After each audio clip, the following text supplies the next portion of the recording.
Chegaram os quadradões de molho do CBO e do Taste. Vem pro app do Mac e peça o seu para mergulhar tudo no sabor de Mac. Quando você ouve um podcast, está procurando entretenimento ou conhecimento, certo?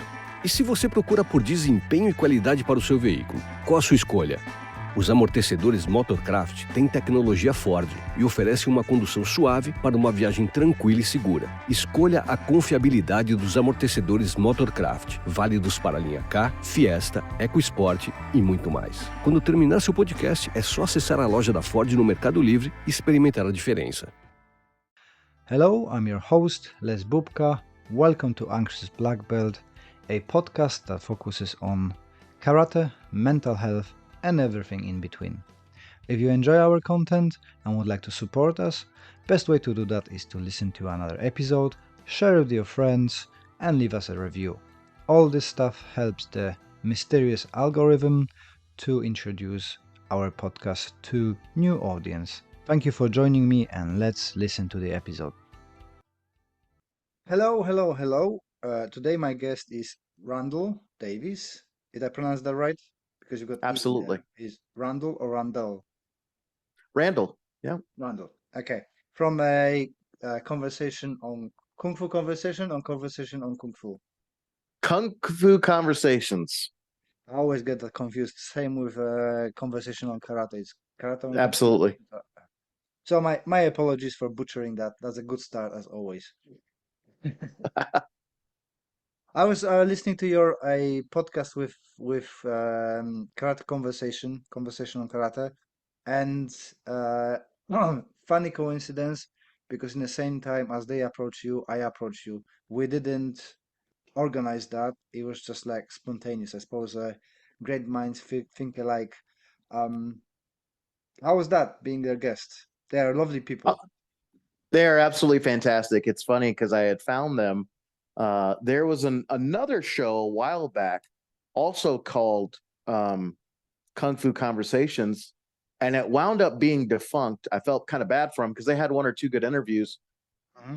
And then it went away, and I was going to see if I could reach out to them and talk to them. And so when I typed in conversations, this was almost 2.5, 3 years ago, Mm-hmm. I found conversations on karate. And I had recognized one of the names. I was on a gentleman's show, another great. It's funny how us podcasters that are like-minded find each other. I was on a show called The Everyday Martial Artists with Brian Doucette. And I believe Greg was a guest on there. And I had listened to his episode and I loved it. And I had forgotten a little bit about it. And then a couple weeks later, I was looking up for the other defunct Kung Fu Conversations. And I found Conversations on Karate, and I'm like, I like all martial arts. I don't just like, Kung Fu or Chinese martial arts. I like them all. So I'm like, let's see what they have to say. And it was an episode with Ken Knight. And so, yeah, I found all three of those lovely people at the same time. And then from then, I found you. So it's fascinating how we can kind of find each other in the world of podcasting. But I listen to Western boxers. I listen to a great podcast on Brazilian Jiu-Jitsu, even though I don't do Brazilian Jiu-Jitsu. The I Suck at Jiu-Jitsu podcast. But yeah, it's a great show too. Josh McKinney is a talented young coach. But I love Sue and I love Greg and I like their message. I think they're very forward thinking and forward in their training, but they still can honor classical traditions. And that's kind of what Owen and I try to do in our own show is, we are Westerners, we are not Chinese, and we have 9-to-5 jobs, but we study classical martial arts and we actually cross-train. Owen does the 3 classical styles. He does Tai Chi, Xingyi, and Bagua, and Xingyi and Bagua are his main cup of tea. But he also does, Tai Chi. And my first root art is Wing Chun, which I still practice and teach. And then I found Owen almost 11 years ago with the Xingyi, which I love. I absolutely love Xingyi. And then the last couple of years, I've sort of kind of played with the Bagua.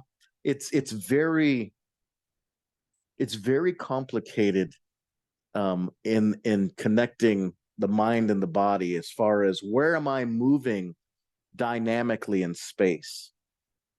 It's a very fascinating art, Les, because it's not just moving on a forward and backward plane, right? It's not just forward and backwards, but it's also rotating around itself. Mhm. And so the body complexity is very advanced. And so I have to put the nervous system of a bus driver into the dynamic sphere of circle walking. So it's been a challenge, but I love it. I love a challenge, and I like things that challenge me and try to make me grow as a human being and as a person and as a practitioner, you know. Mm. I was wondering, you said something that sparked my interest in relation to Kung Fu. I'm not a specialist on Kung Fu. I've got few friends who doing a praying mantis. Oh, very good. Doing, Do you well, know doing, do you know if doing, it's do you know if it's northern or southern? Not a maybe it's seven star. it's from Poland, so it's Eastern. Okay. Very well, okay, very good, very good, very good.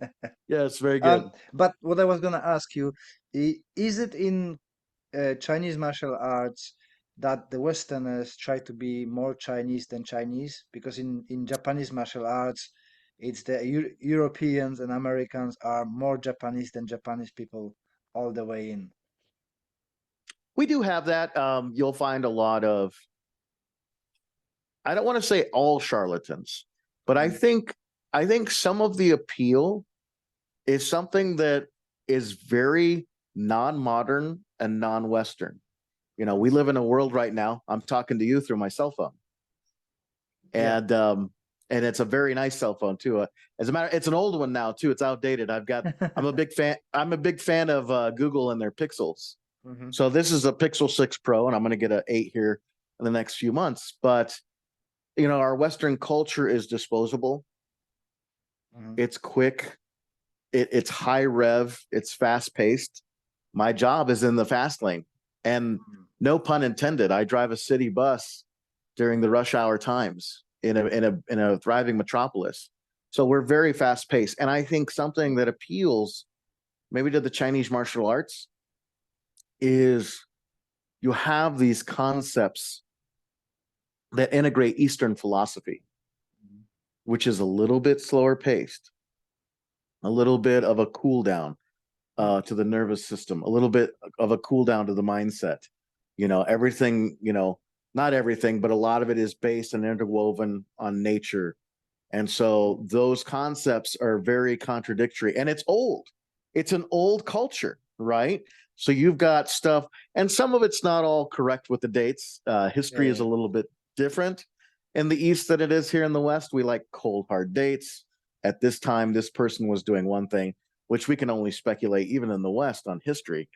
But you know, the Eastern philosophies and the Eastern, you know, that's it's very ancient, and something that I think sometimes is a problem is things that can move these arts forward as far as how we train them and how we understand them are being held back because they want it to be classical. They Mhm. want it to be traditional, you know, and we can't go into a time machine and go back 450 years and say, look, they're training the form exactly the same way. You know, it's the exact same way. But you know, something I'm going to kind of go on a limb here. You got me thinking about something now, Les, is would you want to go back in time 100 years and buy a car from 100 years ago? Now, maybe if you could transport it till now, and if it was in pristine condition, you know, you could sell it as a classic, but you Mhm. wouldn't want to drive it on the interstate right now, would you? No, not really. No, not at all. It's not going to go to the proper speeds. You know, all these other things. It's not going to have the shocks and struts for the road system now. So I think the understanding of these martial arts, these classical martial arts, if we start to understand a little bit about where they came from more, then maybe, you know, and what time period, you know, it's when I train Wing Chun, it's not 1950s, you know, it's not 1950s Hong Kong. Hmm. You know, it's 2024 here in Denver, or in Boulder, Colorado, so I try to keep that mindset also modern too. I don't know. I don't know if that any of that made any sense, Les. It does. Um, in karate is kind of the same transition. I'm wondering if it's the same transition like in Chinese martial arts, because we had that episode that the original traditional, because we got two traditional Yep. karate, right? The traditional Mm-hmm. traditional karate and modern traditional karate, who likes to call Yep. itself traditional. Yeah. Yeah. So pre-modern traditional, all the masters was cooperating, exchanging and stuff, and suddenly there was a shift. We must preserve the culture. You must be Yep. doing like my teacher said, and there's no Mm-hmm. change. Is the same process hitting the kung fu, or is it more open or more closed, or well, how does that look like?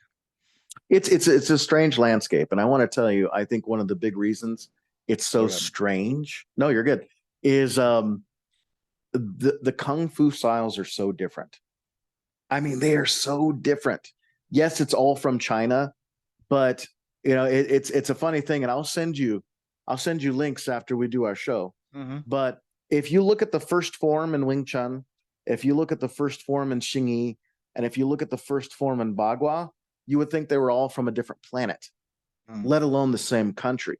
So it looks, where I was mentioning, if you do a Goju form, you do a Wado Ryu form, you do a Weichi Ryu form, and you do a Shotokan form, Mm-hmm. they're all going to be very different, but you can all tell that they're karate. Yeah. If you do a Wing Chun form and you do a Tam Tui form, if you do a Baji form and you do a Xingyi form, you might not think they're from the same planet. And so I believe that the difference of the systems has brought along different problems, maybe, so to say. You're talking about the traditional versus, the classicalists versus the modernists. And I think China has a lot to do with that, the country themselves. They're very much pushing wushu, which wushu to me is nothing but a gymnastics routine. It's the kata or the talu or the forms are based upon traditional Chinese martial arts, but the martial arts has been stripped away from them completely. As a matter of fact, they call it generations of wushu. Back in the 60s and 70s in China, and even in the early 80s and the late 70s, when some Westerners were allowed to come over and train in the government formed, and I want to say that government formed wushu, they would bring in some of the old masters to teach the warm-ups specific to those systems, the stretching routines specific to those systems. Maybe you're doing a Fanza routine, right? Which is big windmills, whipping arms, the legs are long. And they have warm-up sets and they have power training methods that are specific to that system, Les. And so this student would learn that, and then they would learn the form, and they might add in a jump kick. They might add in a spin kick here to make it look good. But the power output that they were doing was correct. Even though they weren't using it for combat, it looked visually correct because it was the same power systems that system used. Now it's all Western athletics, and then they just train a kata. And so each of those systems, Les, if I did a Baji form and I was doing it for wushu, which sounds crazy because Baji is very, very bare bones, very big system. But if I did it and I only did push-ups, sit-ups, calisthenics, and then I did the form, the power output wouldn't look right because there is a kinetic chain that each of those systems produce force and learn how to deal with force personally, right? So how Baji deals with force is different than how Wing Chun deals with force. How it outputs force for its strikes, which is whole body, is different than how Wing Chun does it, which is very isolated. And so now it's just gymnastics. So that's the modern stuff. So they've got wushu. What else do they have? They have the government-sponsored Chen Village Tai Chi, right? Is it good? I think it's okay. But is it as good as what I think the guys in Beijing are doing? Nah, maybe not so much. It's government sponsored. Yeah. I think that looking from the outside and not from the kind of no relation to Kung Fu, Mhm. it looks like the Chinese government is pulling both ways. So they try to preserve the traditional martial arts and I'm sorry, I've got a bit of a cold. Um, we've got those people from China who I can't remember the fighter's name, who's taking and punching the Tai Chi masters and knocking them Yep. out, being punished for that because he's disrespecting the image of Tai Chi and traditional martial arts. But then they funding so much in Sanshou and Wushu that is kind of very big disparity between those two Yeah, it things. is. It's It like, is very much so. let's do this. Let's do oh no, let's do this now. Oh no, let's do this now. It's like kind of a madness a little bit, but it's each I the way. I I think a lot of it, less too, is they're trying to show the ethics and the morals of Chinese culture in these arts, and so they're so focused on that they want to strip away the combative side of things. We Okay. joke. A lot of I guess we are. I guess maybe some of us are traditionalists, even though we're not Chinese. A lot of what's going on at Shaolin Temple right now and Mount Wudong is more how would you say it, performers and athletes dressed like monks, Hmm. but it gives the illusion of traditionalism, or the illusion of being training in the Chinese mountains. The tourists pay for it. It's a money maker. And so But what drives Shaolin Temple, what drives the Wudong, what drives, I mean, they may say, hey, we're trying to preserve this culture, but this is the same culture that in the Mao regime went around burning down these temples and killing all these mm, people. So it's a weird thing to look at from a Western perspective. yeah, But funny enough, you were saying about the Shaolin Temple and stuff. My wife is half Thai, so she was living in Thailand for about half a year or so, and she was training. She does kung fu as well. She was training with the Shaolin master there, and he was just complaining about all the show and how it's changed and it's not as it used to be. So yeah, it's it interesting how the money drives change, isn't it? oh it, sometimes for the good, but mostly for the bad. And then the Southern arts too.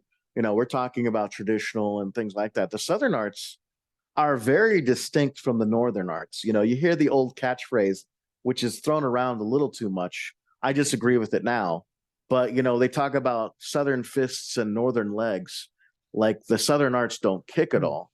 But I do know that the Southern arts, a lot of it is very, how do I say this? It rushes to combat based. Hmm. You could take, maybe 15 to 20 really good lessons, and you might have some kind of semblance of what looks like a martial efficacy. You might understand, put your hands up, how to deliver a proper strike, how to deliver a proper kick, things like that. And then in the Northern arts, it's going to take more time. It doesn't mean that it won't be as effective as the Southern Hmm. arts, maybe somewhat more so, but they're going to spend more time. It's not that they're going to spend more time in a horse stance, but they might have variations of what make up a stance. You know what I mean? They might have other training drills to train your stance, if that makes sense. They Hmm. might have a footwork that is a variation of a fixed stance, or they might have a fixed stance that is a variation of the footwork, and vice versa. So there's a link to them. So you might learn 5 or 6 things that deal with the lower body. And then you Hmm. might learn 5 or 6 things that helps you move the trunk or the core of the body from shoulders to hips. Hmm. And then there would be a method less of how to connect the torso to the lower body. And then there would be a method to integrate the arms into the torso. And Hmm. then there'd be a method to combine all three to make one solid thing that's doing 10 things at once, if that makes sense. Yeah. So it would be, instead of looking at something like, if it's one thing, maybe it's a block of wood.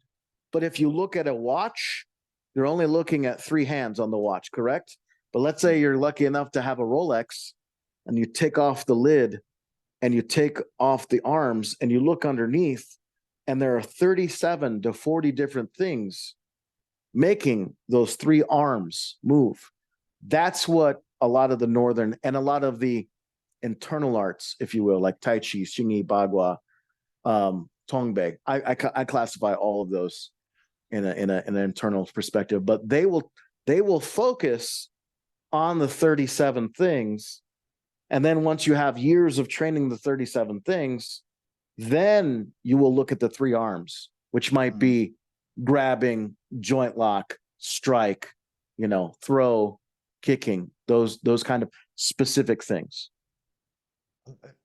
In terms of a kind of northern and southern, it's kind of, I think people don't realize, because we've got that in karate, people saying, oh, this is a shuri, this is a naha. But for karate, it's that village next door that you're going over the street and you're in Naha and saying, oh, this building, like they fighting like this because they're living there and there. But if you take the size of China, it Oh is my like gosh. it's nearly on the other side of the world. Do you That's think right. that those changes are dictated, as the legend says, because of a different of the environment? So this got the rice pots and they have to go, longer stances to be balanced, or is it just the personal preferences of people living there and cultural impact on that significant difference in appearance of the martial art there? I think it's all of it. I think it's all of it. You're right. China is absolutely positively enormous. I'll give you an example of what you're talking about with the culture, with the pots and things like that. There's a gentleman that we're going to have on our show named Lavelle Marshall. Mm-hmm. Lavelle lives in Mongolia, and he does Mongolian bulk, which is a jacketed wrestling, a little bit like Oh, yeah, judo or yeah. shua. But the jackets are totally different. There's Mm-hmm. much more of the human body exposed, and they're hard leather, Mm-hmm. and it's crazy because their throws are very unique, And and they've all got their the colorful tassels, isn't it? That's the ones. yeah, yeah, Yeah, yeah. yeah. But all the throws are setups on how they corral, they brand, they neuter, and they take care of Mm-hmm. their livestock. So yeah, I mean, yes, a part of your everyday life was a part of how you trained, and how you would find the time. There's legends about Qing Tinghua, who was a famous Bagua practitioner, who was a famous grappler. They called him Eyeglasses Qing because that's what he was. He would make glasses, right? And apparently he would do a lot of his work in like a horse stance, So he's always getting training. So I really do think, it's how to incorporate things. Was there preference involved with people and how they came up with things? Absolutely. Would they use the natural environment as, maybe, hey, look, there's a mantis fighting a bird. I don't know about that stuff. I don't know. I think that's more legend and fantasy.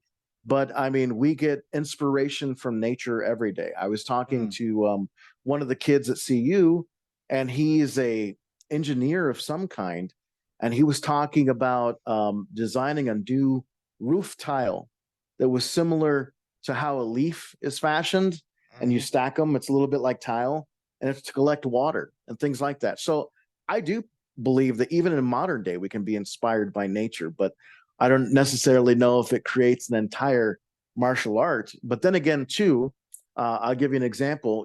Maybe one hand can create a concept or an idea for a system. You've heard of a little system called Jeet Kune Do. Yep. Yep. So Bruce Lee, Jeet Kune Do, way of the intercepting fist. So I use in my Wing Chun that I was taught a hand called Jeet Sao, but it's Cantonese and it has multiple Mhm. meanings, correct? So we don't use interception, we use slicing. Okay, so the Jeet Sao would come from what we refer to as the subcenters, like shoulders and hips, and then it would go to the center line less. So it wouldn't be a punch directly from the center line; it would come across the Okay, I center see. and cut the angle. And so what that does is two lines can't live on the same plane at the same time. So one of them is going to diverge, right? So it's going to cut across that vector. And not only is it coming in at an angle, but when it makes contact less, it's pressing downwards also. So it's forward and down. So I'm slicing across their hit. But Bruce Lee took one concept and principle from Wing Chun and he started applying it to other things that were not Wing Chun. And then from there, he started noticing pattern and how to break it and things like that.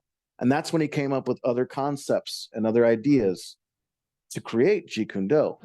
But he only used one or two principles. Well, he used a lot more than that for Wing Chun, but at least in the naming process, so, one or two things can create a whole system and a whole method. That being said, with these systems in China, I don't think the systems had like, some of them like Hunga that could have like 75 forms. It's got like 30 or 40 different weapons and things like that. I think that was added and accumulated over time. A lot of these were much smaller, especially in the Southern arts. A lot of those systems started as 3 or 4 forms, and that was it, less. And then, permutations, or maybe it's peaceful times. We talk about the teacher's rice bowl, right? And if you only have 4 forms, well, then in 5 or 6 years, your students are gone. So you can't fill your rice bowl. So maybe you take permutations and add this a little bit from here, a little bit from there. And then your 4 or 5 forms go to 15. And then the student keeps coming through the door. Yeah, I think as well it is because we've got the same in karate. There's some systems that got, 140 kata. I think the people by nature, some are hoarders. More is better. Sure. Yeah. And they just collect another from. I know because I am a kind of a forever student, so I just enjoy doing courses and collecting the certification. I'm never using them, but that's interesting. I go for it. So I think that plays a role as well. Like, I like this one. I'm gonna do that. I'm gonna put it in my system. I'm gonna take this. I'm gonna take that, and then as well, some people got a huge interest in preserving the system. So as much as they collect and keep it alive, then at least somebody later is gonna have it and choose some stuff from it. And God bless the lineage holders that do that. I might be in a position to do that. I'm not sure if I want to do that though. I like cross training, and I think cross training happened a lot. It didn't matter if it was ancient China, Japan, Indonesia. Currently in our modern day, I mean, we can cross train now because of technology better than anything. Is it necessarily good? I don't know. It's up to that person. It might not be martially good, but sometimes cross training in another art might just be for fun.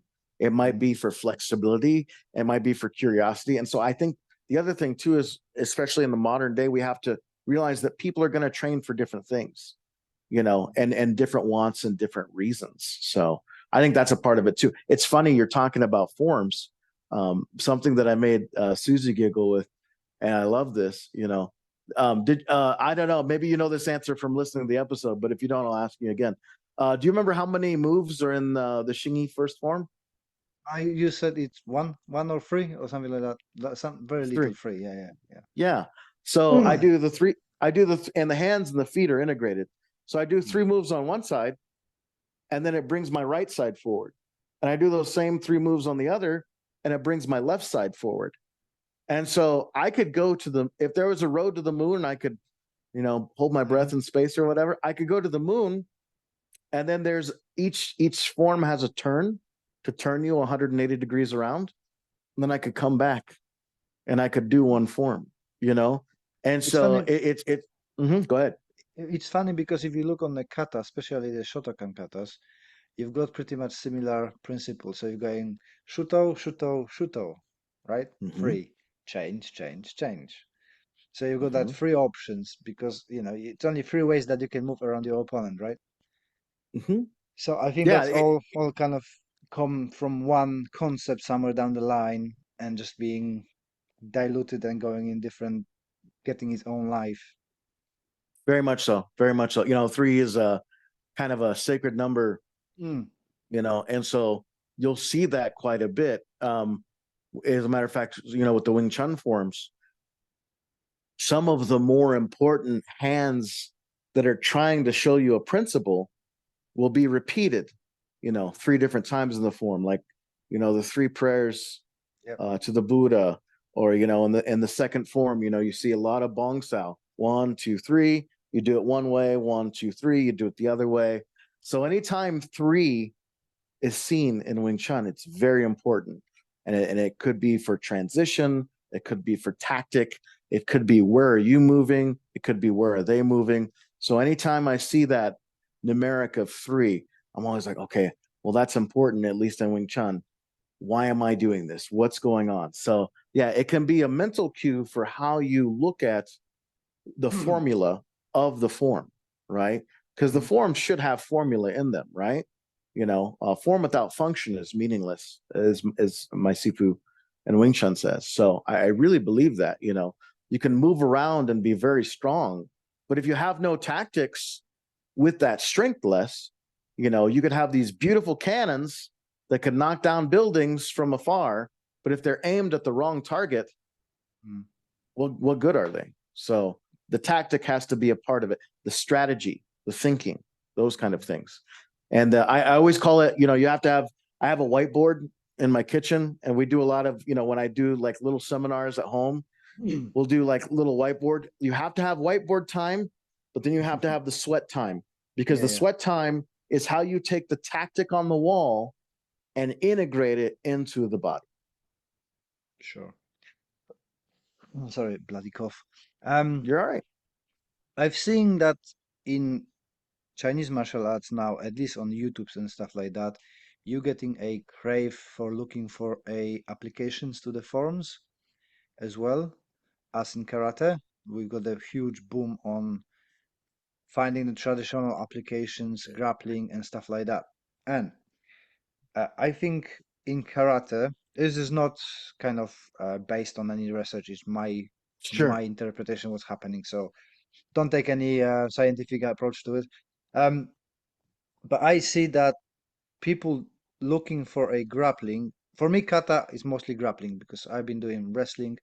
So those moves translate to me making more sense being a wrestling and grappling than striking, right? But I think people forgetting in Okinawa at the time when the karate was taught, everybody was doing wrestling in school, in primary schools. And in Europe, if you look, I was talking with Jamie Clapp. If you're not familiar with the camera, Yeah, I know. Yeah, I'm I very recommend it. big fan of. Yeah, in Europe as well, most of the kids would wrestle just for fun Mhm. because there was nothing else to do.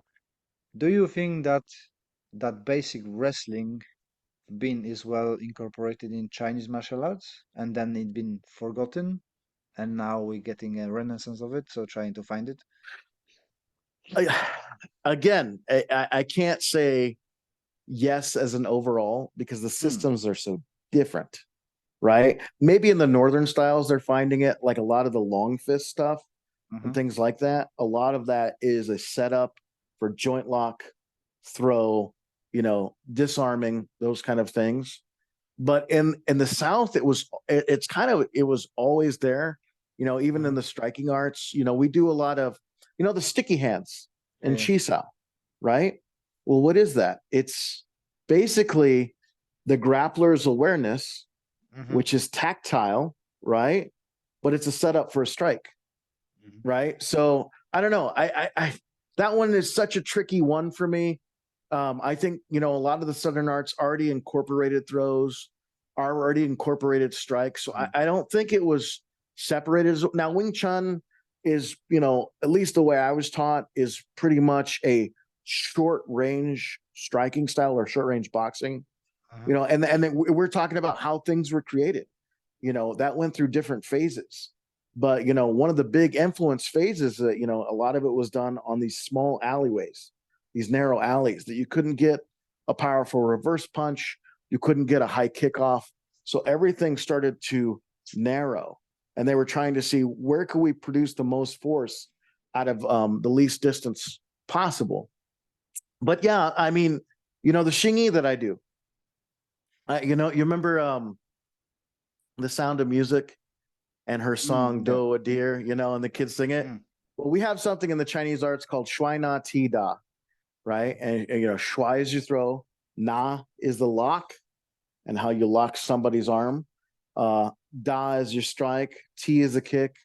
Try not ti da, right? So you're, a lot of like Xingyi, those three moves I was telling you about. In those three moves in Pichuan, I have something that is a hand method. I have something that is a kicking method. I have something that is a locking method. I have something that is a throwing method. I actually have an elbow method too, as well as a knee. And so in three movements, looking at the whole body, you will have tons and tons and tons of application. Let me give you an example, Les. So you're talking about, the throwing and things like that. And I'm mentioning, the Xingyi, the Bagua should have all of it. Well, at least the Xingyi that I've been taught through Owen, my co-host, is very specific. We have a way of looking at things. Let me explain to you. To us, Xingyi is a power method. It is a power method first. And once you have that power method in your body and ingrained in your body, I could do something that looks like maybe a Taekwondo application. But if I have the power method of Xingyi, then to me, it would be Xingyi. Or let me give you a different example, Les. Let's say that I showed you an entry method that somebody was like, oh, this is an entry method from Xingyi, right? And so you do it and you're like, look, I'm doing Xingyi. If I saw it, I would say no. And someone would be like, why? Like, because you don't have the power. It is the power that is the Xingyi. It is not, this is an application. And so for me, at least when I look at things, if you don't have the power method, it goes back to the wushu. Remember I was talking about the wushu at the beginning, right? Even if it is a floor routine in gymnastics, if you're training in modern, calisthenics and, doing your weightlifting and stuff like that, and then you do a Kung Fu form that's maybe from Tongbei, that's not going to be Tongbei for me because you didn't have the power training method, because Tongbei has a specific way to produce power. Baji has a specific way to produce power. And those to me, application is the cherry on top. It's not that application is not the least important thing, but I think that spontaneity has to be too, right? So how do we train that spontaneity?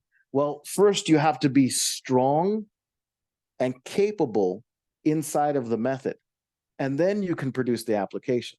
Like in Wing Chun, I have this hand right here.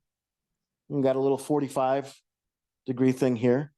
Well, I have the front of the arm. That has an application with 2 or 3 different methods of applying it.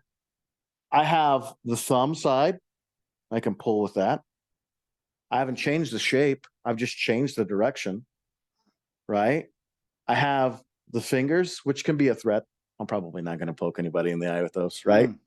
I have the inside, which is the pinky line.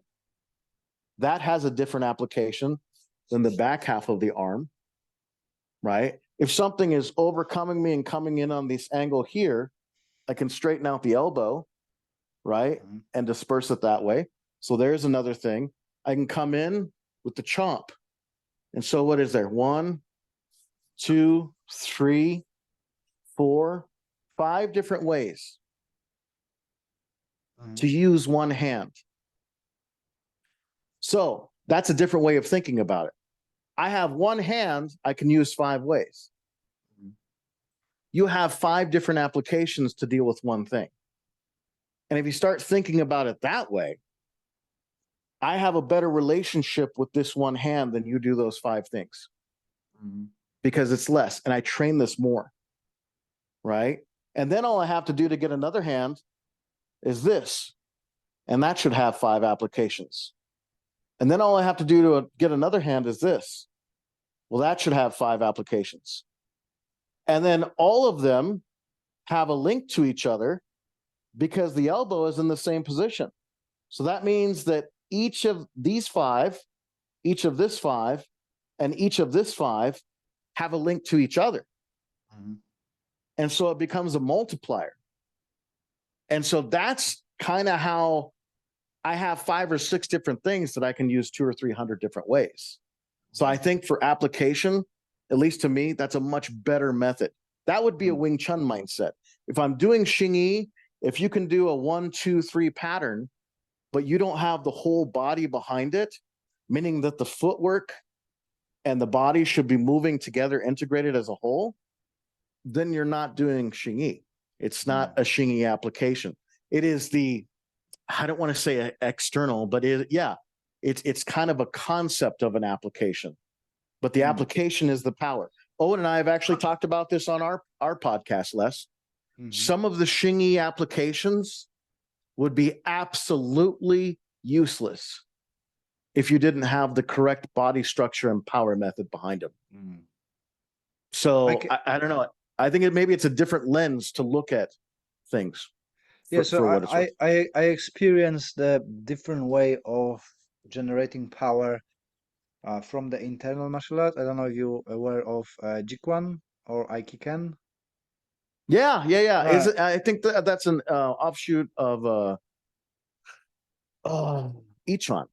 I think that's an offshoot of Ichon. I might be pronouncing it wrong, but they're using a lot of very short dynamic movements generated from like within the core. And one of the renowned teachers is in Poland, so I had his books and practice with his students. It's very different feel and very rapid power. I don't think so people realize how dynamic people can be from the very, very short distance and how much power they can generate. And to connection to my karate, the Taiki Ken is from Seiwa. I think it was Seiwa. His surname was Seiwa, but he was a friend of Kyokushin Masoyama. So they incorporated that into the Kyokushin training. So we've got the Iken or Taiki Ken in the training. So is that all that? That's great. Very rapid pulls and rapid moves and pushes away. So that's kind of my, because I remember you've been talking about with Sue and Greg about the internal arts being kind of a breeding ground for a Charlotte, and so, it's very bad. But there are good teachers out there. Yeah. So it's kind of the internal art with the internal art they are not equal. If that makes sense.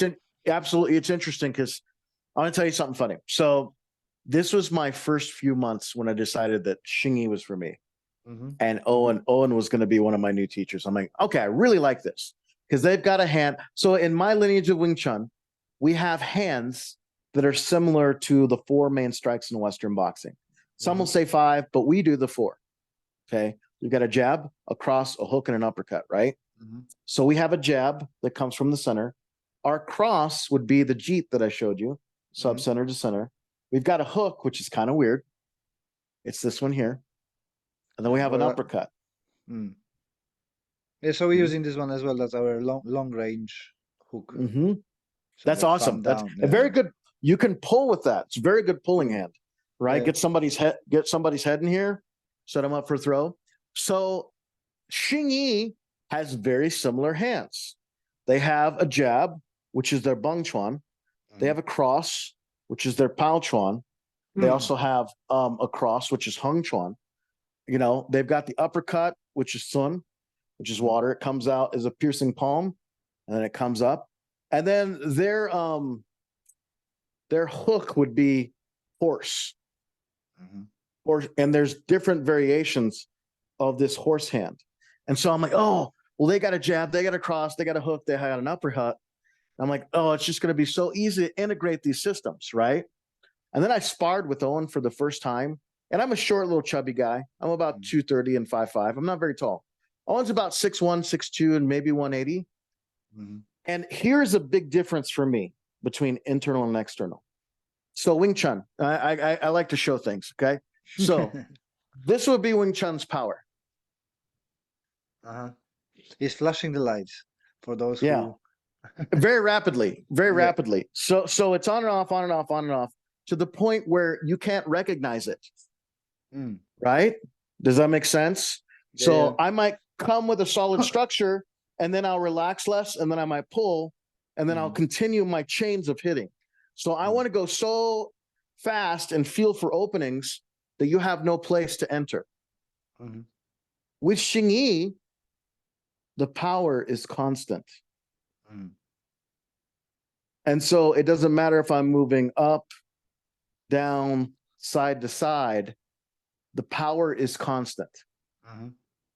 And so that for me was hard to read because I couldn't read him. And so he would always be on.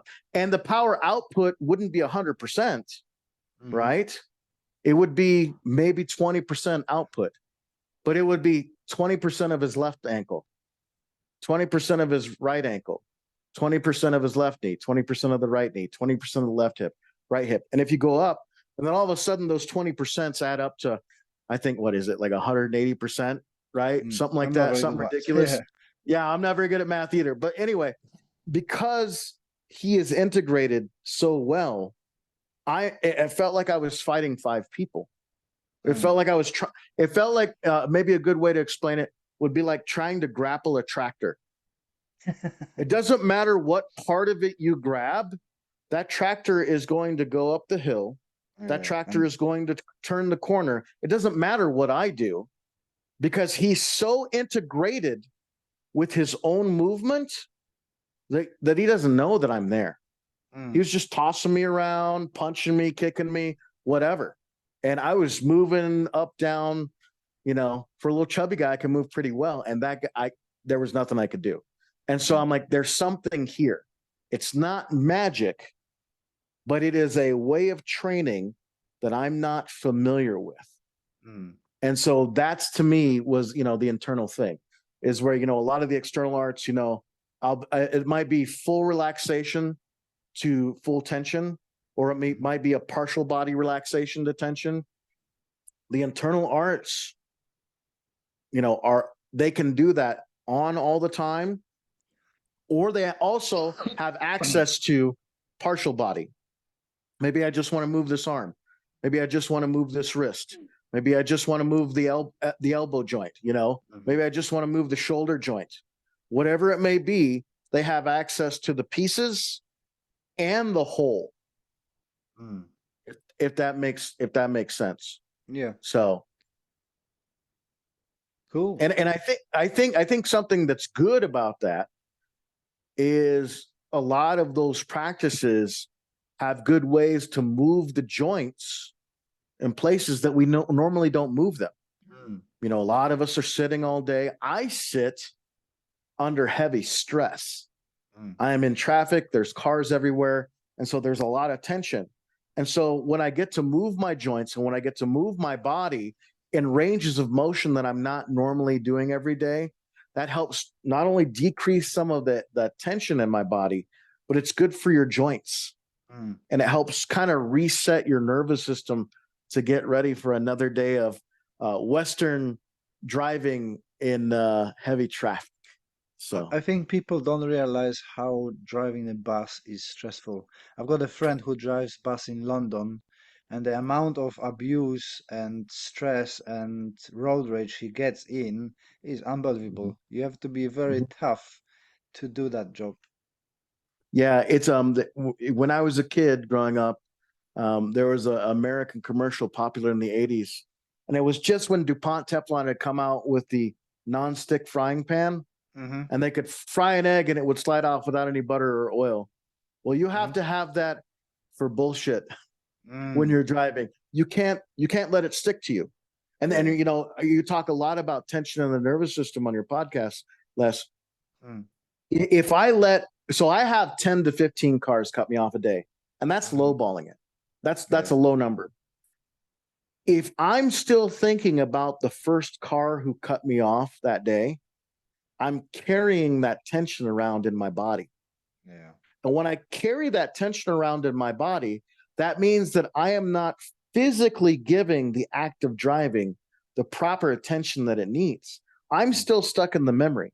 I'm still emotionally holding on to my anger of something that happened 2 hours ago.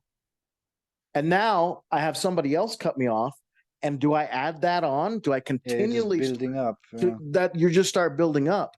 But if I can take a couple breaths if I can let it out, not screaming, not honking my horn, not yelling at a customer, but just not taking it personal and let it slide on, then I can reboot my nervous system quickly, because there's going to be tons more stimulus coming at me. You will be overwhelmed with stimulus if you hold on to anger and tension while you're driving. And I think that, go ahead. Yeah. Do you think that martial arts help you with that control and 100%. jumping into it? How do you think that Kung Fu is impacting your mental health? Was that a help, a drain on your mental health, or how that impact you? I think I had to shift my mindset on how I was training. When I start, I'll be 45 in September. And when I started Wing Chun, I was 19 years old. And I was a young teenage boy, and it was a good striking art. And I just come off of years of high school wrestling. I was also doing judo in college the time I was doing Wing Chun, so I had a good grappling art, I had a good striking art. And I'm like, oh, this is it. I paid way more attention to Wing Chun and judo than I ever did my English literature degree. So very similar, very similar. So when I was 18, 19, 20, I needed the rough and tumble. But something that I learned in those formative years, those 3 years of Wing Chun, if I'm angry or if I have tension and I try to apply Wing Chun, it doesn't work. Because if I have tension, I won't be fast enough to bring up the next move, right? But if I'm relaxed physically, then I can come up with, the next moves and be there on time. What I've had to learn in my 30s, late in my 30s, and now coming into the 40s, halfway through them, is you also have to have a mental and emotional component too. You can't just do the moves, and you can't just drift away, right? I think too many people will do a kata and they check out. Does that make sense? They're like, okay, this is what you're so used to your kata and your pattern that maybe you're like, okay, this is what I'm going to have for dinner. This is what I'm going to be doing tomorrow. Maybe you make a checklist and you go away on your island of kata. That kata is your island, and you can go be sailing away on a beach with somebody, right? When really the kata should be used to check in. How's my breathing? How am I feeling? Is my shoulder sore? Yeah, that's a little sore from you. I was swinging my heavy Indian clubs, right? And maybe I swung it wrong, or maybe I overdid it, or I was moving furniture today. Like I was telling you, I was moving around furniture, things like that. Maybe I overdid it. So it is a place for me to think about, to look into, where am I physically? Where am I emotionally? And where is my mind? Is my mind aware of what's going on my body? Is that a spider? Or is that a piece of dandruff? What is that? What I learned later, the last 10 or 15 years, is how to use these movement and martial practices as a check-in piece to see how you're doing, right? I've done certain katas, coming up in October, there are a few katas that I have done for 26 years, and so it's wild to think about, how do I move differently in that same space? Well, what is that space? That's me. How am I moving it in that space that is Randel, So that's kind of what it's done for me. The Xingyi has helped me move. I like to joke, because what I'm fighting these days is sitting under stress. And so the dynamic movement of the Xingyi for the spine is very active and moving properly in Xingyi, and also the Bagua. And another thing too is, I kind of have that squirrel mind that does this. And so the Bagua and the Xingyi, to do it properly, you're juggling 10 or 15 different things. You're going along a checklist, and it's very hard to get into that proper stance and still do the circle walking and be fully stretched out while you're doing that bagua. So it keeps my mind at play on good physical qualities that I need to do to execute these systems correctly, if that makes any sense. Yep. So yeah. So why Kung Fu, not something else? So It was there. I can't pinpoint why. So I tried many different arts. I fell out Mhm. with karate, went to MMA, but it kind of always takes me back to karate. And I cannot pinpoint what is so attractive in karate that my heart is always coming back to it. You gotta have Kung Fu, except because it's there. Well, it sounds a little lame. I grew up in a small mountain town in the mountains of Colorado, and there Mm. was nothing there. There was nothing. There wasn't even Taekwondo, All right. And so I had a good friend of mine growing up, and he would come down once a month, and he would train with a Taekwondo group, and he would train with an Ed Parker Kempo group, Uh-huh. and he would train for 2 days. He'd stay with some friends, and he'd get all this material, and then he would come back, and I got to be the punching bag. Right? He's like, let me try this out on you. Let me try this out on, and I got to try some out on him too. So I had my little taste of a little bit of Taekwondo and a little bit of karate, and I was never good at it. Never good at it. Mm. I was a better punching bag than anything. And then I did wrestling in high school. Wasn't very good at it. I wound up being better at wrestling in college after taking a break away from it. I think my nervous system's like, yeah, you know how to do this. It's been a while, but you know how to do this. So back to wrestling. That's why I took up to judo. But I think one reason that the Wing Chun, because that was my first Kung Fu system. It was so attractive to me. I had never been good at a striking art and a kicking art, and I wanted to be good at one. But two, something that's it was ambidextrous. You had to use both sides of your body. Uh-huh. And that was very challenging. You couldn't be just right side dominant. You couldn't be left side dominant. You had to be both equal, not just with the hands, but with the legs as well. And so that was fascinating for me.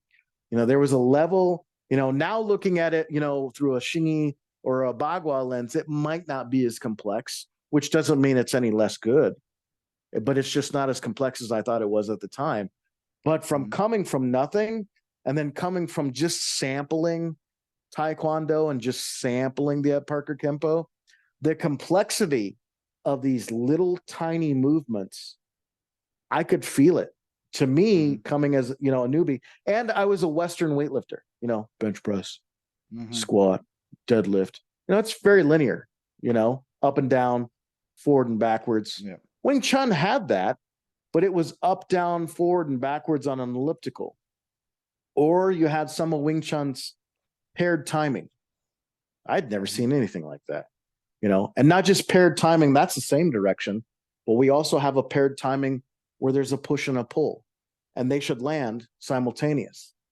That was really complex to me. And so I wanted to go down that road and see how far it could take me. And so, the head of the math department at Mesa, my college, my freshman year, was teaching it. The class was free. And it's hard to beat that price. Yeah, that's right. That's right. Yeah, it just happened to be there. Yeah. Yeah, you see, for me, when you say Denver, Colorado, I just see everywhere Anshin Karate with Joko Ninomiya, because that's their headquarters. That's so funny. I was talking to Greg and Sue. No, maybe it was somebody else.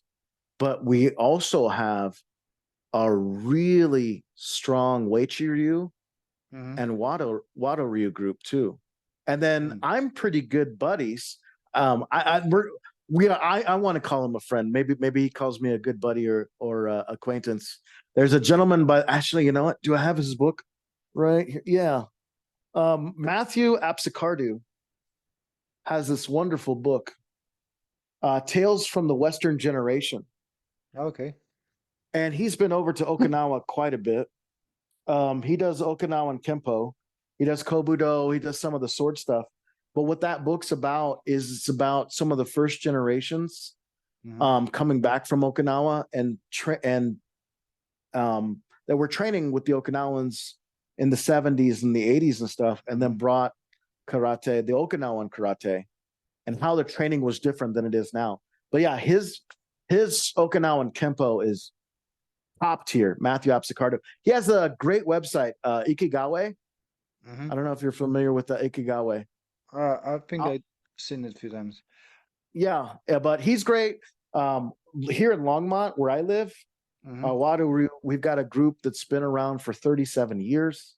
Oh. The gentleman, I think, is from either Tokyo. I can't remember where he is, but actually, he has a Western student that's been with him for 30 years that's taken over the school, and now the Japanese gentleman is retired, but he teaches all the black belts still.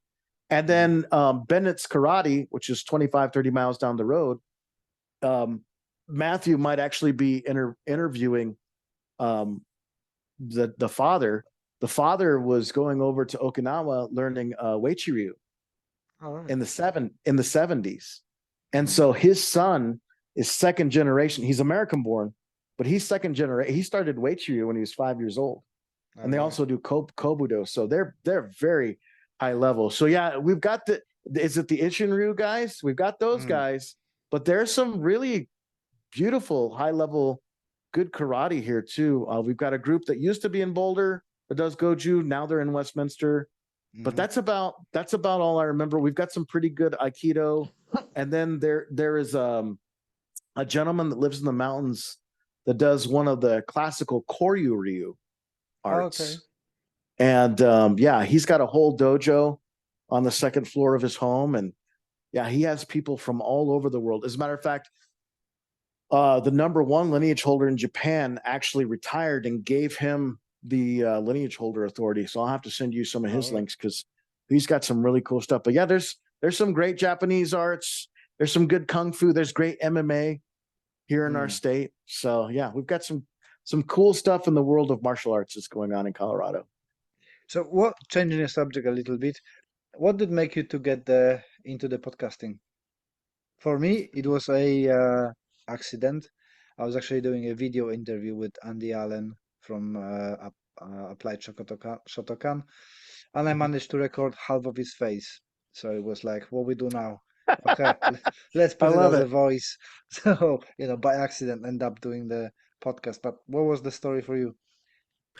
So it went from the buses to my co-hosts, and I'll explain that a little bit. So when COVID hit, it was very Twilight Zone or very Outer Limits, very strange. I had a route that, the buses are only supposed to hold about 60 or 70 people. And, you have a white line that you have to stand behind. Well, this one route once a day, we called it a school tripper and a business tripper. And I would pack 80 people in the bus. I'm like, I don't care. I'm not leaving anybody behind. So everyone would be standing, stacked. It was full bus. Everyone was very courteous. A lot of people talked. Everyone had a good time on that trip. In the winter, I kept that bus cool, or warm. In the summer, I kept it cool, right? So I had this route for a few different bid lines. Well, when COVID hit and all the restrictions hit, that same 8-hour shift where one route I had 80 people, I had one person in an 8-hour shift. And so it got really strange really quick. And so 3 weeks later, our summer bid line. So we changed the schedule 3 times a year, summer, spring, and fall. So 3 weeks later after COVID, the summer had hit. And I was like, well, I'm going to be the LX. What the LX bus does, Les, is you get paid to read and you get paid to listen to podcasts. So I have a bus. I go park it under a shade tree, and then I have a radio. And let's say a bus gets into an accident. They would tell me what route and what direction. And so I would haul butt, go pick up those people, and then I would drive them until that other bus was cleared. Or like replacement service, right? Yeah, the replacement service. I would either drive the route, or if their bus broke down and it wasn't an accident, I would give them my bus and I would wait with the broken bus until the mechanics came. So that's what I did all summer. And so summer of 2020, I started listening to podcasts, really loving it. I found my friend Sifu Alex Richter, who is the Kung Fu genius out of New York. He had a podcast at the time called The Dudes of Kung Fu. And God rest his soul, Alex Big Sean Madigan, his co-host, wound up passing away a couple years later. And so Alex had to come back to podcasting later. But anyway, different story. But I started listening to podcasts, started reading a lot of books. I would train in the bus, which was great. I got paid to train. Who doesn't love that? And but my Owen, my Shingi and Bagua teacher, we would have private lessons, or I would take him to lunch, and we always had these really great conversations. And the way that Owen and I teach is more like a coach, more like a problem solver. And even though I didn't do Xingyi, he's like, what do you think about this, this, and this? And I'm like, I like all of that. Have you thought about this, this, and this? And so we would support each other, as coaches. Because even though he was my teacher in Xingyi and Bagua, and he didn't do Wing Chun, so he's like, I know that it's a different system, but you have a modern viewpoint on how you look at your classical martial art. And so we would sit and have these discussions. And Owen is very introverted, and I am very extroverted. I love talking to people. I talk to anybody about anything. And Owen's like, I would never feel comfortable doing this alone, but I'm always loving to talk about something I'm passionate about, but only with somebody that I'm comfortable with. So what would you think about doing a podcast? I'm like, yeah, sure, let's try it. So the first year, Les, and the volume, the sound, excuse me, we were still figuring out the sound. So the sound, the first 19 episodes, I know the feeling. But the thing was, it gave Owen and I a platform to talk about how we train, what we're training, and what's going on. So that was the first, and which is crazy to think, because September will be 3 years that we've had the show out. So that was the first year. The second year, once we figured out all the audio, we had always wanted to interview people. And it was really cool because we got to talk to people. We both grew up. I would come down the mountain. I'd buy a couple episodes of Inside Kung Fu magazine, the Tai Chi magazine, Black Belt magazine. I'd go home and I'd read those, and, oh, this person's kind of cool. I'd love to talk to them. This person's kind of cool. I'd love to talk to them. And so sure enough, I want to say it was a year ago, we started interviewing people and in the Kung Fu world, and it's just kind of gone from there. So it just, our audience grew from the first year we had, and I've never advertised. The first year Kung Fu Conversations had 6,000 listens. The second year we had 25,000 listens, which is a big jump. Again, I've never advertised. And then we had an episode drop at the beginning of this year, and the YouTube episode has almost 4,400 listens, 4,300 listens. So that's one episode. So, and not all of them are like that. That one was just kind of a fluke, and we love that fluke. But everything we're doing is organic. We're going to have a few episodes coming out this year that are not Kung Fu related. So it'll be interesting to see how people respond to that. But it'll be around the world of Chinese culture, or it might be in the world of Chinese cinematography, like Kung Fu movies.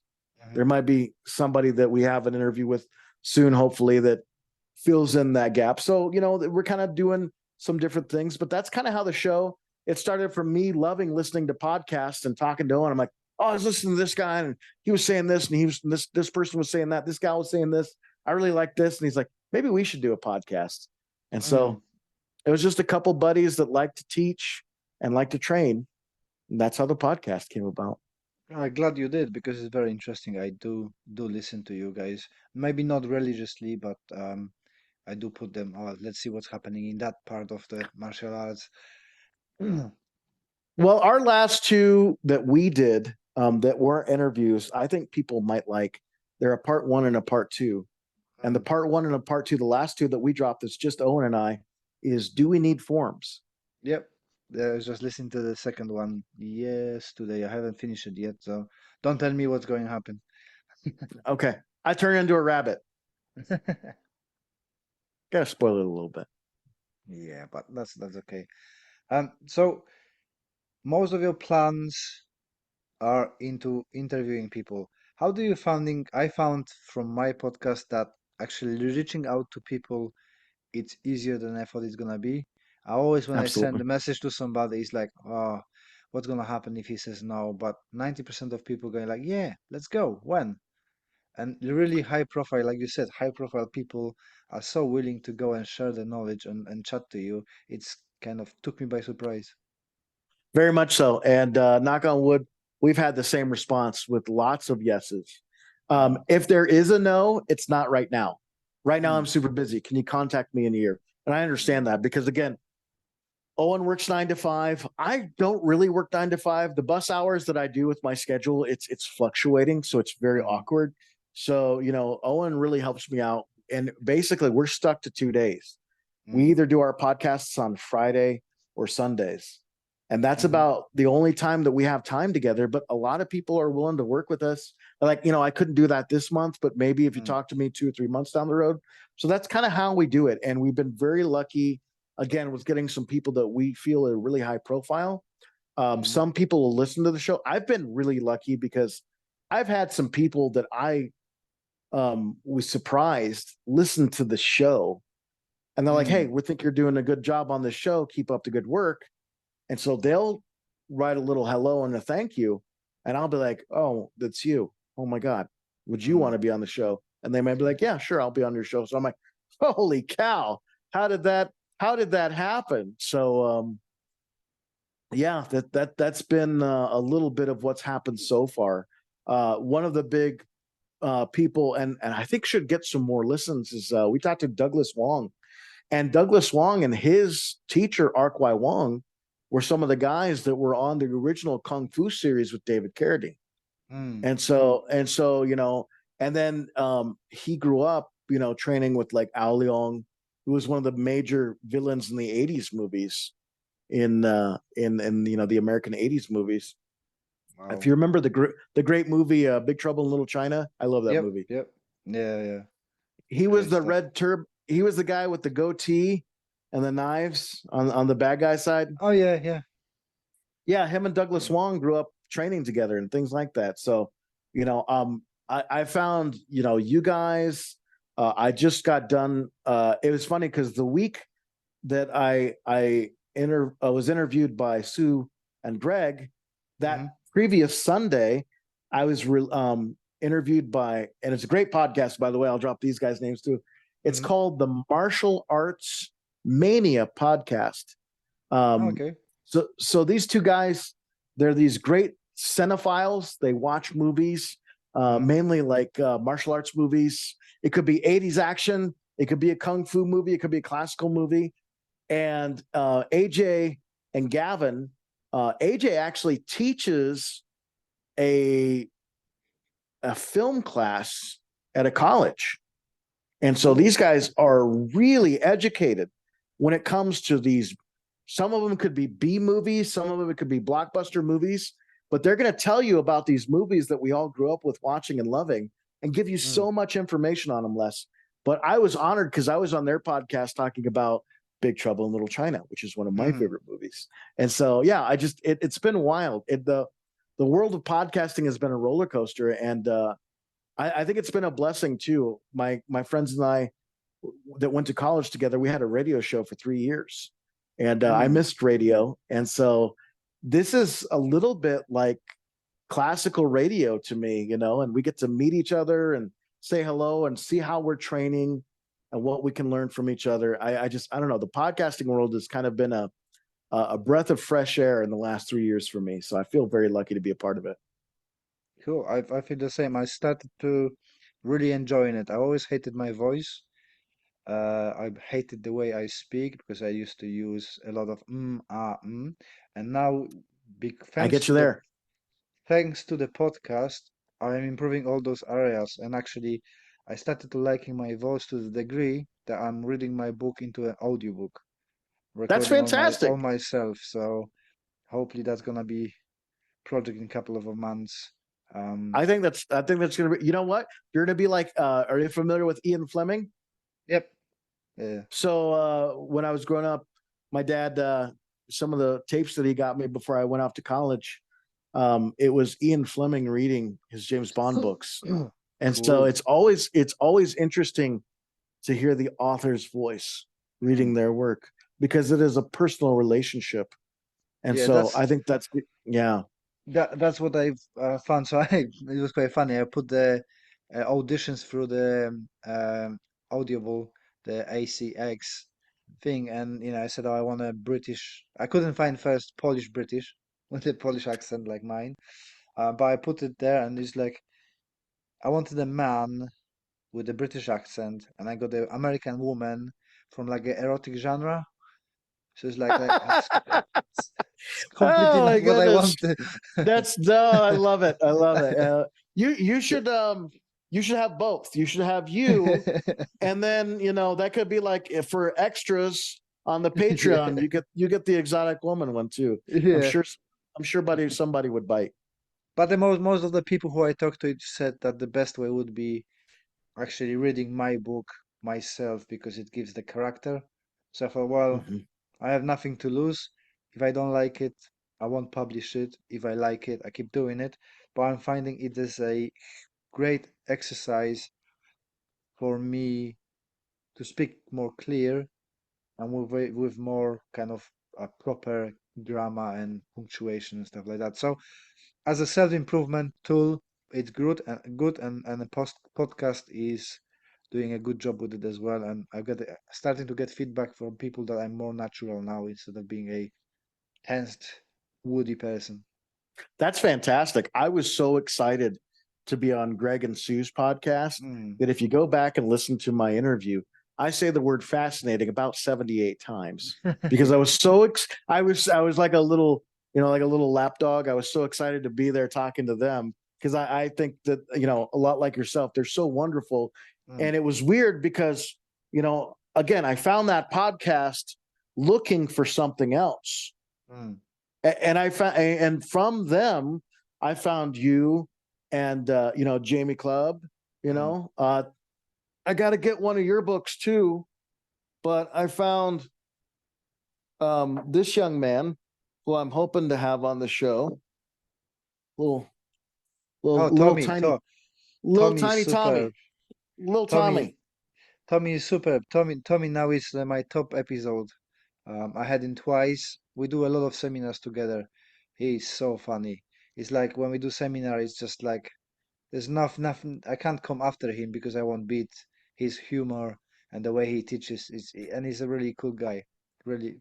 Mm. And I'm sure he's gonna be very happy to join you on the I'm podcast. looking forward to having him. Mm. Some of the other people, I'll drop some names that you should totally take a look at. My friend, it's another Matthew. I got so many Matthews. Matthew Kruger out of Alaska. Oh, okay. Matthew has a very interesting story, Les. Mm. He started with Brazilian Jiu Jitsu. He lives in Anchorage. Mhm. And then he found another Brazilian Jiu Jitsu instructor, excuse me, who did Wing Chun. Mhm. He's like, yeah, I'll try some of the Wing Chun. He liked it. And then he's like, I want to see what other martial arts are out there. So he started doing some Kobudo. He started doing Mm. Taekwondo. He started karate, judo, Chen Tai Chi, Xingyi, Bagua. He just started finding as much stuff as he could and training it. And then Mhm. about 4 years later, he's like, I don't have a core. I Mm. don't have something that I can build as a foundation. He's like, I've just got all this stuff swimming around. I don't have a foundation. What is that? And he was smart enough to figure that out. But in the meantime, Matthew also had read a ton of like old samurai texts and Mhm. treatises about warfare and combat, Chinese philosophy, ancient philosophies, right? About warfare, combat, life, all these other things. And he's like, you know what? I'm going to go back to Brazilian Jiu Jitsu. So he went back to Brazilian Jiu Jitsu, and about 5 or 6, 5 years into it, he's like, now I can branch out. So he Mm. picked up Japanese Iaido. Mhm. And then one of the guests that I've had on my show is a Shuai Jiao practitioner. Shuai Jiao is kind of like judo. It's a Chinese version of it, but Mhm. they might kick you and break you on the way down as they're throwing you. But my friend Sonny Mannon had lived in China for a decade just to learn Shuai Jiao. And he Mm. has a brilliant online course.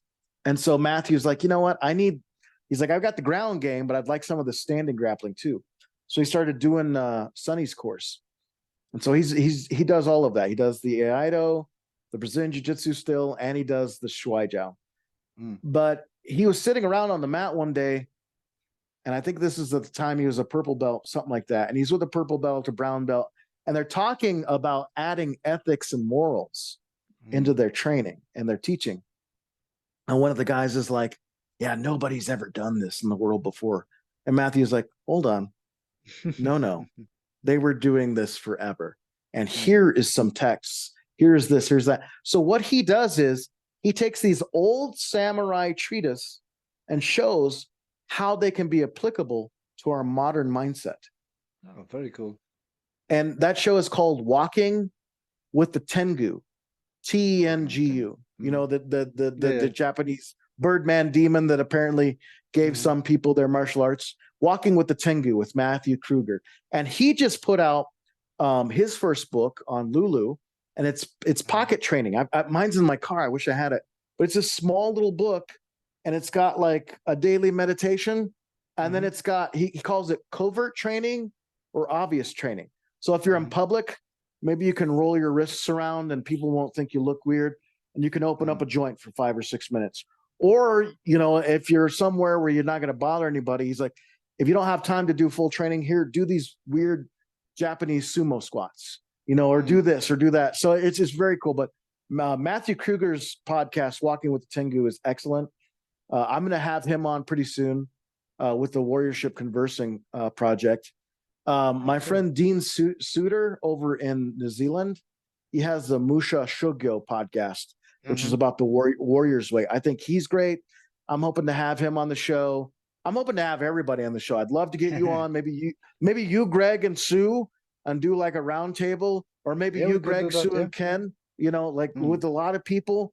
And I think with a lot of people, I've already got an idea on that. I really want to have 1, 2, or 3 questions, because I think if we left it open forum, nobody would get anywhere with it. But if we had it down to 1 or 2 questions, and then saw everybody's cup of tea on how they do those things. But I've met so many good people. A guest that you have to check out, I'll send you some of his stuff. Kevin Secours. Are you familiar with Coach Kevin Secours? No. He has the integrated fighting system. So he's out of Canada, and Coach Kevin has done everything. When I mean everything, he's done everything. And I think you mentioned him on karate conversational karate. Yeah. I sent them stuff. So do you know the Splinter Cell video games? Yeah. There was one of them that he was the guy in the suit that did all the stuff. And his last 2 books, I think would very much fit. I think Jamie would have a great conversation with Coach Kevin, because they've kind of got that similar mindset. But Jamie's last book, I think, was on When Parents Aren't Around. Was that his book? Yeah. That's so it. Coach Kevin's last 2 books, one of them's called Safe School, and then the other one is called The Tactical Teen.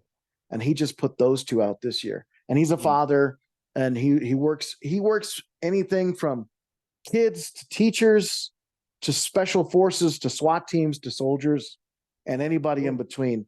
And so he has a really good way of dialing it up or down to his audience.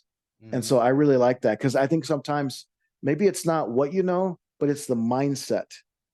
And that changes how we apply all those things. So yeah, I don't know. I'm kind of rambling now, but I feel super blessed to, you know, kind of be doing this and get to talk to people, and I'm interested in all this stuff. You mentioned a few times Ken. I'm really, really excited because Ken is going to be my guest in June. He's coming here for a week, so we're going to be training together. Hopefully, I'm going to steal some his knowledge about the cinematography and taking pictures.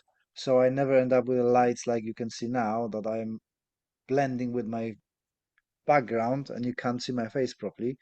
So I'm hoping that he's going to give me some tips and hacks so I can do it properly instead of improvising all the time. Well, you look great on this end, if that helps out anything. Thank you. Listen, Randel, give us all the details, where find you, promote yourself, promote the podcast, whatever you need to do. Sure. So my solo project is called Red Forest Chinese Boxing. Red like the color, forest like the trees, Chinese like the delicious food, and boxing like Joe Louis. Mhm. And you can find me on Instagram, YouTube. I got a small page. You can find me on the Facebook pages and things like that. And I mainly do Wing Chun. That's the one thing I feel like I might be sort of qualified enough to teach after 26 years. And then our show, Owen and myself, Kung Fu Conversations.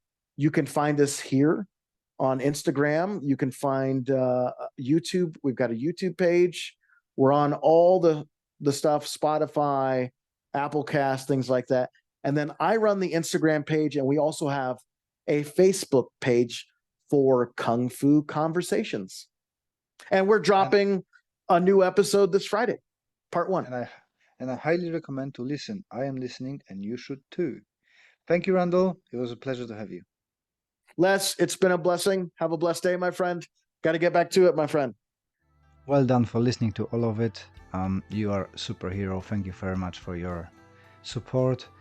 And if you could leave us that review on a podcast platform, that would be amazing. I appreciate your time, appreciate your support, and I wish you all the best until the next one. Sports Social Podcast Network.